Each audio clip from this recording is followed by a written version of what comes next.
지난 시간 파생상품 거래에서 발생할 수 있는 위험들에 대해 알아봤고요. 이어서 각 위험에 대한 대처 방안과 자세에 대해 살펴봅니다. 오늘은 파생상품 거래의 위험을 극복하기 위해 마련한 시간으로 선물 거래 및 옵션 거래의 위험 관리, 물타기, 유동성, 잦은 거래, 주문처구 등의 기타 위험 관리, 그리고 위험에 대한 대처 자세에 대해 알아보도록 하겠습니다.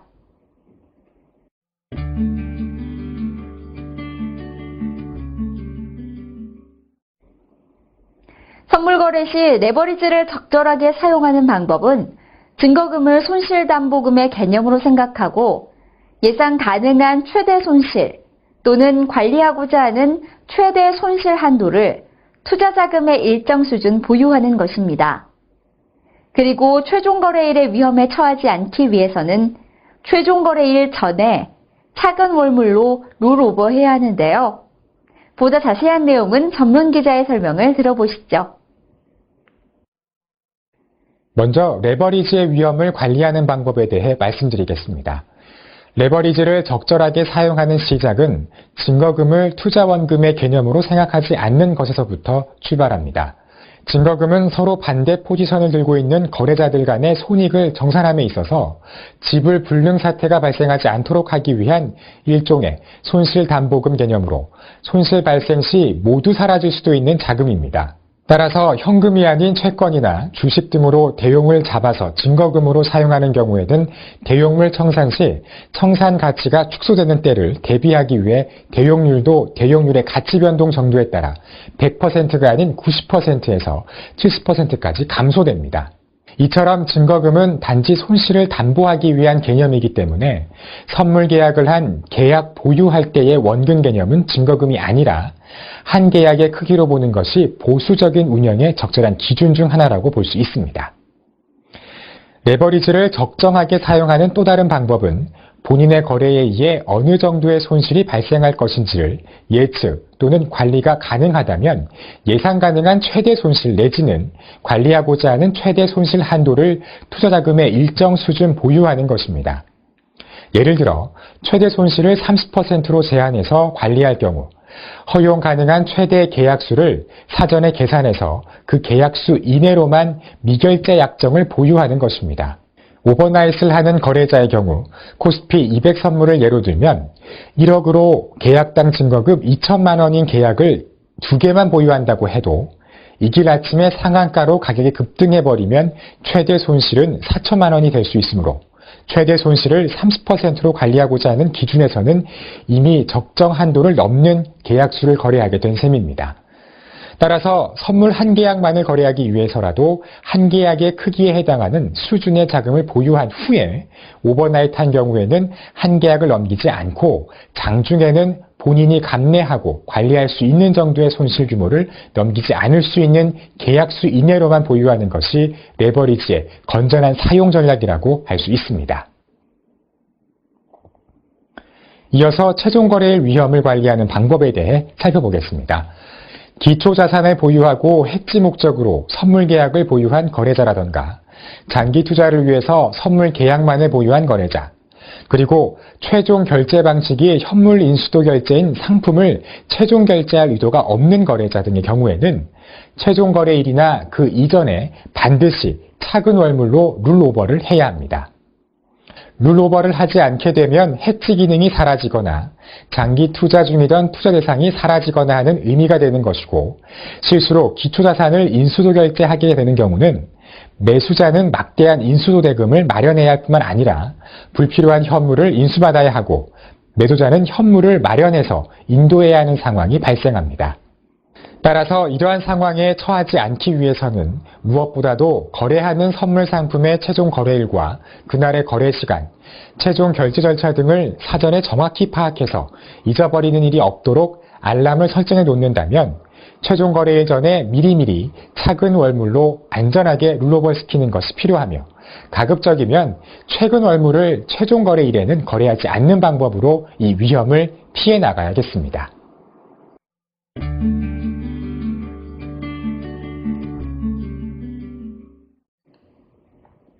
옵션 거래 시 레버리지를 적절하게 사용하는 방법은 매수와 매도에 따라 증거금을 조절하여 사용하는 것입니다. 그리고 최종 거래일의 위험으로 인한 손실을 피하려면 전문적으로 거래하는 투자자가 아닌 이상 최종 거래일이나 최종 거래일이 있는 주에는 가급적 최근 월물의 거래를 피하는 것이 도움이 됩니다. 이 밖에도 시간 가치 감소와 증거금 급증에 따른 위험이 있는데요. 각 위험을 어떻게 관리해야 하는지 자세한 설명을 들어보죠. 레버리지 위험을 관리하는 방법부터 말씀드리겠습니다. 결론적으로 옵션의 레버리지 위험을 줄이는 방법은 매수 계약은 증거금을 적게, 매도 계약은 증거금을 여유 있게 사용하는 겁니다. 매도 거래의 경우 증거금이 워낙 크게 잡히기 때문에 선물 거래에서 증거금을 원금의 개념으로 생각하지 말라는 것과 같은 맥락으로 매도 시 부과되는 위탁 증거금을 투자금액 전액이 할당되도록 하지 말고 30% 또는 50% 수준에서 사용하게 되면 심각한 시장 급변동의 상황이 닥친다 하더라도 상황 대처에 필요한 여유 자금은 손해를 입지 않게 되고 최대 손실 한도도 함께 관리가 가능합니다. 문제는 매수 거래의 경우인데요. 증거금이 매수 금액으로만 잡히다 보니 상대적으로 너무 많은 계약수를 보유하게 되기 때문에 어느 정도 수준이 적정한지에 대한 기준을 만들어야 하고 그 기준을 반드시 스스로 지켜야 한다는 것입니다. 우선 두 가지 거래의 경우를 비교해서 살펴보겠습니다. 코스피 200 옵션의 경우를 예로 들면 기초자산 가격은 250, 행사 가격도 250인 등가격 콜옵션이고 변동성과 금리도 각각 16%와 3%로 동일한 조건에서 잔존일수만 각각 25일과 1일로 차이가 나는 경우에 이론 가격은 각각 4.45와 0.85입니다. 이때 계좌에 3천만 원을 입금한 경우 각각의 옵션을 최대로 매수할 수 있는 수량은 전자의 경우 13계약, 후자의 경우도 70계약입니다. 등가격 옵션은 어떤 경우에도 델타가 0.5라는 것 기억하시죠? 따라서 전자는 포지션의 델타가 6.5, 후자는 포지션의 델타가 35가 됩니다. 즉 후자의 경우에 매수 금액은 동일하지만 델타를 기준으로 한 위험의 정도는 5.4배나 큰 포지션이 된다는 것입니다. 이렇게 동일한 등가격 종목이라고 하더라도 잔존일수의 차이에 따라 달라지는 가격에 의해 투자 자금을 모두 사용해서 매수하는 경우에는 위험에 노출되는 정도가 상당히 달라집니다. 더군다나 외가격 종목을 전액 매수하는 경우를 예를 들어보면 행사 가격이 252.5인 콜옵션을 가격 0.12에 3천만 원으로 전액 매수할 경우 총 500계약이 최대 매수 가능 수량이 되고 지수가 움직여서 이 종목이 등가격 종목으로 바뀌게 되면 델타는 자그마치 250이 됩니다. 조금 전에 델타가 6.5였던 거래의 예에 비하면 38.5배로 매우 큰 규모의 투자를 한 셈이 되는 겁니다. 이러한 경우 결과적으로 모 아니면 도의 게임처럼 아주 낮은 확률로 큰 수익을 낼 수도 있지만 대부분의 경우는 행사가치 0원으로 최종 결제됩니다. 최종 결제까지 가지 않더라도 손익의 변화 속도가 매우 빨라서 거래가 결국 손실로 끝나게 될 가능성이 높아지게 되죠.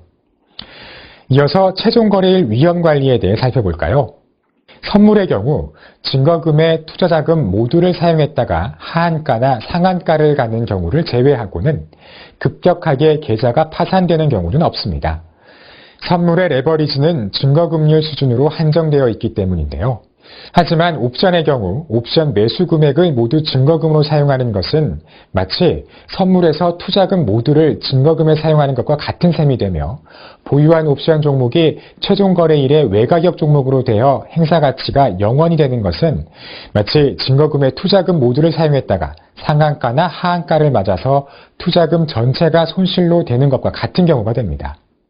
그런데 옵션에서 행사 가치가 0이 되는 종목은 매월 발생하고 옵션 거래의 위험 첫 번째 시간에 살펴본 것처럼 외가격 종목의 행사 확률은 매우 낮아서 주로 외가격을 매수하는 개인 투자자들의 경우 최종 거래일에 손실을 많이 입게 되는 것입니다. 따라서 초보 거래자들의 경우 손익이 급변하는 최종 거래일이나 최종 거래일이 있는 주에는 최근 월물의 거래를 피하는 것이 위험 관리에 도움이 됩니다. 이번에는 시간 가치 감소에 따른 위험 관리에 대해 이야기해 보겠습니다. 앞서 살펴봤던 잔존일수에 따른 콜옵션의 가격 변화의 예에서처럼 외가격 옵션은 시간 가치로만 가격이 형성되기 때문에 시간 가치 감소에 따른 위험이 매우 큰데요. 따라서 방향성 거래를 하고자 하는 경우 시간의 흐름에 따른 가치의 감소 규모가 적은 선물을 거래 수단으로 하던가 아니면 전체 가격에서 시간 가치의 비율이 적은 내가격 옵션을 거래 수단으로 하는 것이 시간 가치 감소 위험을 줄이는 방법이 됩니다. 특히 내가격 옵션을 매수하는 경우에는 가격이 큰 만큼 매수 가능한 계약수가 줄어들고 그만큼 레버리지를 줄여서 사용하는 효과가 발생하기 때문에 레버리지 위험도 줄어드는 효과를 얻을 수 있습니다. 마지막으로 증거금 급증에 따른 위험 관리에 대해 살펴보겠습니다. 증거금 급증 위험에 대해 다뤘던 시간에 예로 들었던 내용에서처럼 지수 급변뿐만 아니라 변동성까지 급동할 때는 증거금이 급증해서 위기 상황에 대처할 수 있는 수단이 줄어들게 됩니다. 따라서 옵션 매도 계약을 보유하는 경우에는 증거금 급증 위험을 가볍게 여기지 말고 예를 들어 증거금을 총 투자금 대비 50%가 넘지 않는 수준에서 관리하는 등 위기에 대처할 수 있는 방법을 강구해야 합니다.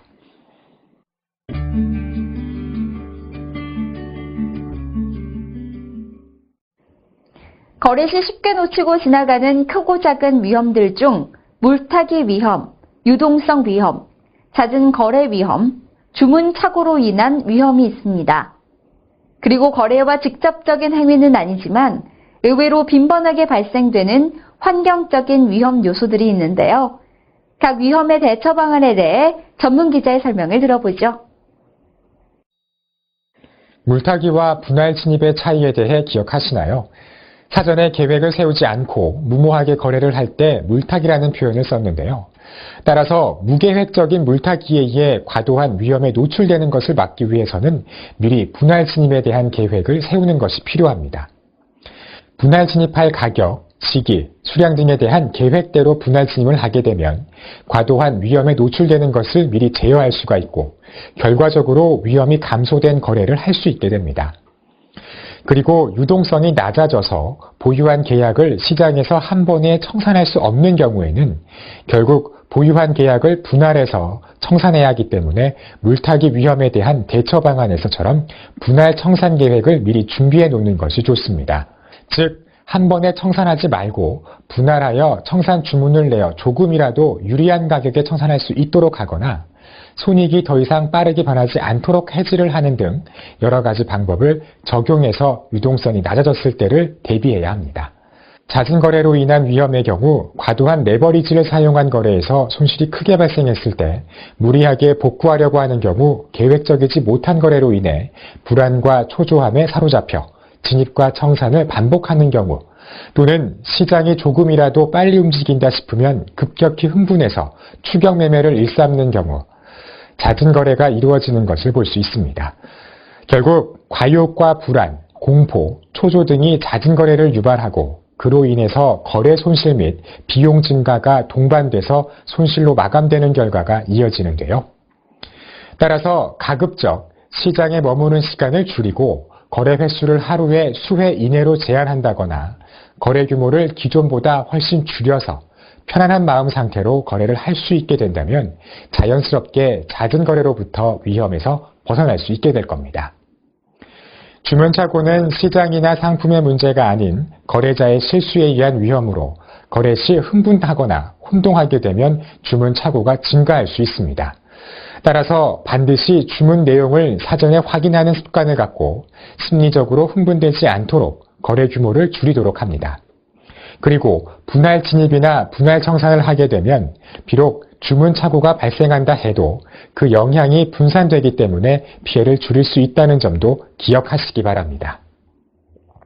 거래 환경상의 위험은 상품이나 시장 또는 거래자로부터 기인하는 위험이 아닌 전기나 인터넷, 컴퓨터 오류 등에 의해 발생하는 위험으로 각자의 여건에 맞춰서 무정 정전원 공급 장치를 도입하거나 인터넷 회선을 2개 이상 사용하거나 전화 주문에 대한 준비를 해놓거나 컴퓨터를 2대 이상 사용하는 등의 대처 수단을 마련함으로써 거래 환경의 위험으로부터 벗어날 수가 있습니다.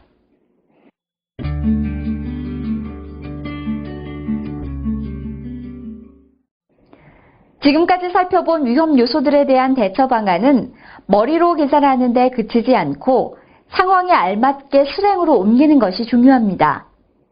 즉, 적극적인 실천 자세를 갖추지 않으면 아무 소용이 없는 것이겠죠. 위험에 대한 대처 자세에 대해 이야기를 들어보겠습니다. 옛말에 부뚜막에 소금도 넣어야 짜다는 말이 있듯이 알고 있는 것과 할 수 있는 것의 차이는 하늘과 땅 차이입니다.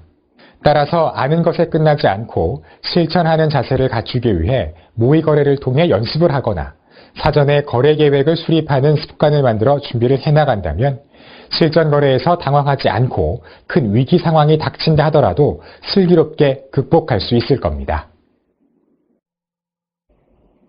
오늘은 파생상품 거래에서 발생할 수 있는 위험들에 대한 대처 방안과 자세에 대해 살펴봤습니다. 선물 거래 시 거래 계약수를 줄여 레버리지 위협을 줄이고 거래 선물 상품의 최종 결제 관련 내용을 정확히 인지하여 사전에 롤 오버하거나 청산함으로써 위험을 피할 수 있습니다. 옵션 거래 시 외가격 종목의 레버리지 위험과 시간 가치 감소 위험의 노출을 줄이기 위해 거래 계약수를 매우 적게 줄이고 매도 거래 시에도 증거금 외에 여유 자금을 확보해야 합니다. 초보 거래자들의 경우 가급적 최종 거래일에 가까운 날에는 최근 월물을 거래하지 않도록 하고 특히나 최종 거래일에는 거래를 자제하는 것이 안전합니다. 외가격 옵션 매수를 해서 방향성 거래를 하면 과도한 위험에 노출되므로 선물이나 내가격 옵션을 매수하는 방법으로 거래하는 것이 위험을 줄이는 방법이 됩니다. 거래 계획을 사전에 수립하여 분할 진입, 분할 청산 등의 계획된 거래를 함으로써 물타기 위험, 유동성 위험, 잦은 거래 위험 등을 피할 수 있습니다. 주문 시 주문 내용을 확인하는 습관을 갖도록 하고 거래 환경에서 거래에 장애를 줄 수 있는 요소를 찾아 사전에 준비를 갖춤으로써 환경적인 문제로 손실을 입지 않도록 합니다. 지금까지 파생상품 거래의 위험을 극복하는 방법에 대해 살펴봤고요. 다음 시간에는 파생상품 거래의 위험에 대한 오해와 진실에 대해 다루며 다시 한번 이해해보는 시간을 가져보겠습니다.